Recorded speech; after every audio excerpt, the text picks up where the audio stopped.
एकदम raw video, इसमें कुछ करूँगा ही नहीं, एफर्ट ही नहीं डालूंगा इस वीडियो में। चलो मैं तुम लोगों को थोड़ा सा हुक बता देता हूँ कि भाई जो फॉक्स एक्समैन की जर्नी रही है ओवरऑल की, भाई किस हिसाब से उन्होंने मूवीज़ बनाई है, उसको देखने के बाद मैं बहुत दुखी सा फील कर रहा हूँ। क्योंकि मैंने फॉक्स एक्समैन की सारी ही मूवीज़, ऑलमोस्ट सारी मूवीज़ मैंने कंप्लीट कर दी है। आई थिंक एक जो उनकी लेटेस्ट वाली द न्यू म्यूटेंट्स करके आई है जो जियो हॉटस्टार पे अवेलेबल है, वो छोड़ के बाकी सब मैंने देख लिया। एंड आई थिंक वो मेन टाइमलाइन का पार्ट भी नहीं है। रिकॉर्डिंग चालू है ना, हाँ।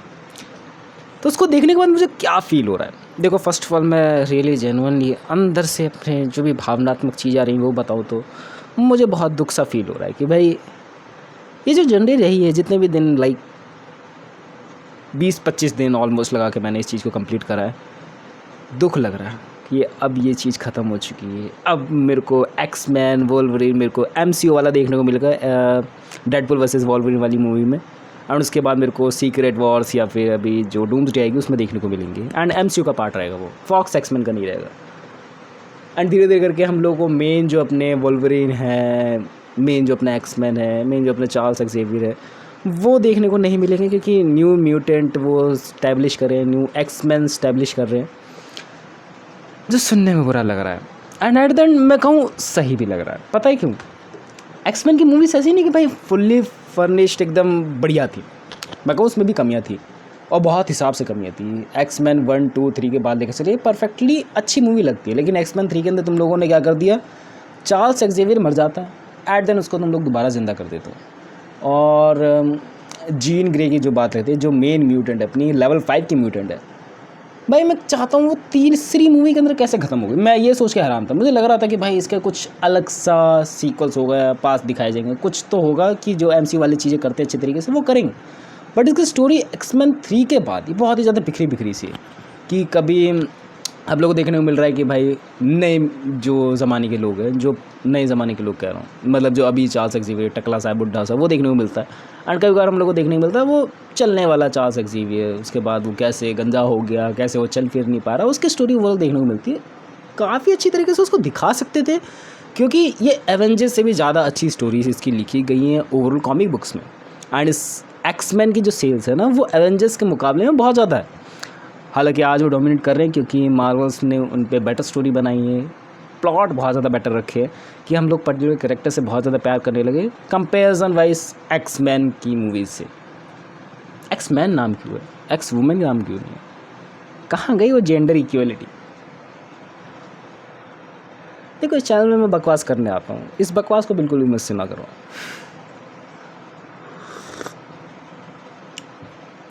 और पता है क्या गड़बड़े रहती हैं, मैं जितना ज़्यादा इसको और भी ज़्यादा रिसर्च करते जा रहा हूँ, लाइक चार्ल्स एक्सेवियर का जो भाई है, जो तुम लोगों को तीसरी मूवी का राउंड ऑफ देखने को मिला था, एंड उसके बाद देखने को मिला डेडपुल 2 में अच्छी तरीके से प्लॉट नहीं, पता ही नहीं लग रहा भाई कौन है बंदा वो। बस एक बार वो हिंट देता है कि भाई मैं हेलमेट पहन के इसलिए रहता हूँ क्योंकि चार्ल्स मेरा दिमाग ना पढ़ ले, मेरा भाई मेरा दिमाग ना पढ़ ले। फिर मैं दिमाग घूमता कि भाई अच्छा ये तो बंदा इसका भाई है। स्टोरी बिखरी बिखरी से बहुत ज़्यादा। एंड बात लेके डेडपुल को एक्समैन वोल्वरिन ओरिजिन के अंदर दिखाया गया था, मेरे को समझ नहीं आ रहा भाई वो डेडपुल है, सच बता रहा हूँ। मेरे को बाद में जाके रिसर्च करी मैंने कि भाई डेडपुल पहले ही स्पॉट हो चुका है एक्समैन मूवीज़ के अंदर, लेकिन डेडपुल के आंखों में से लेज़र कैसे निकल रहा है? डेडपुल के पास ओवरऑल रीजनरेशन की पावर है, I knew about it, but वो बाकी म्यूटेंट्स की पावर कैसे इकट्ठी करके चल पा रहा है? एंड डेडपुल अगर मर गया है वोल्वरिन के हाथों ही, तो वो इन फ्यूचर में जाके जिंदा कैसे हो गया? भाई फॉक्स एक्समैन के पास जो भी राइट्स थे ना, उनको ढंग से यूटिलाइज़ करना नहीं आया।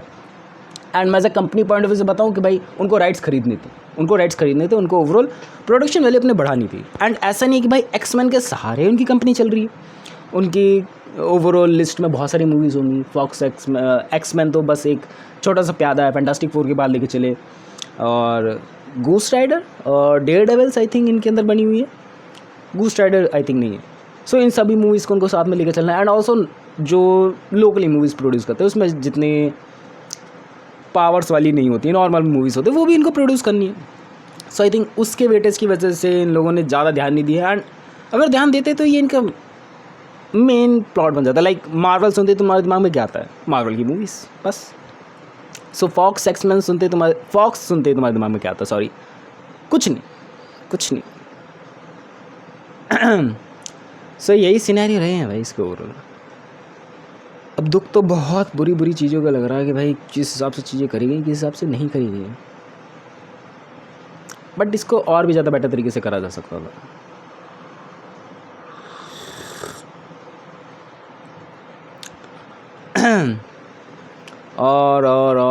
और क्या बातें रही हैं, आई डोंट नो भाई क्यों नहीं मैं इसको ज़्यादा कनेक्टेड रहा हूँ। हाँ, एक चीज़ मेरे दिमाग में अभी आ रही है कि भाई मैंने इतना ज़्यादा इनके कंटेंट को बिंग वॉच कर लिया ना कि मैं देखते जा रहा हूँ एंड नाउ 2019 की इनकी लास्ट मूवी आई थी, अब मैं उसको देख के कंप्लीट कर चुका हूँ।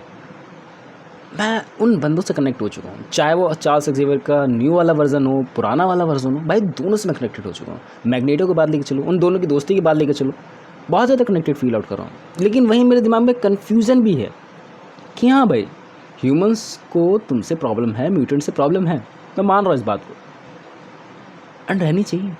जब तुम्हारे बीच में ऐसी लोग रह रहे हैं कि जिनके पास कुछ खूबियाँ पावर है, तो उनको कुछ मिसयूज़ तो कर ही सकते हैं ना। एंड उसका मिसयूज़ सिर्फ एक ही बंदा कर रहा है, मैग्नेटो ही कर रहा है, और कोई बंदा नहीं कर रहा है। कर रहा होगा यार।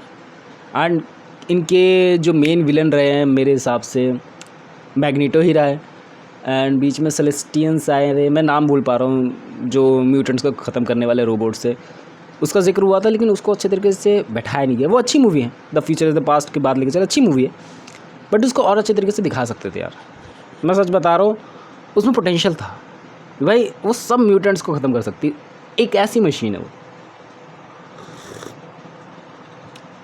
लेकिन ख़ास बात स्कॉट की बात लेके चले, एक्समैन अपना जो मेन बंदा मुझे लगता था शुरू से, भाई जो आंखों से रेज निकालता बंदा, इसकी बैक स्टोरी मुझे जाननी थी, कैसे ही हुआ। थोड़ा थोड़ा हिंट मिलता गया कि भाई हाँ उसको कैसे पावर्स मिल गई, एक दिन आँख में जलन होने लगी, चार्ल्स एक्जेवियर उसको मिल गया, किस्मत से चीज़ें हुई। बट मैंने जितना इसकी कॉमिक बुक में किसी के मुंह से सुना है कि भाई इसकी कॉमिक बुक में लिखा हुआ इसकी और भी ज़्यादा बैक स्टोरी है, इसको पावर कैसे कैसे मिलती है वो तो मैं भूल चुका हूँ। लेकिन जब पावर्स मिलती है अपने आँखों पे पट्टी बांध के रखता है हर टाइम, एंड अपना ज़्यादा समय वो ऐसे व्यतीत करता है।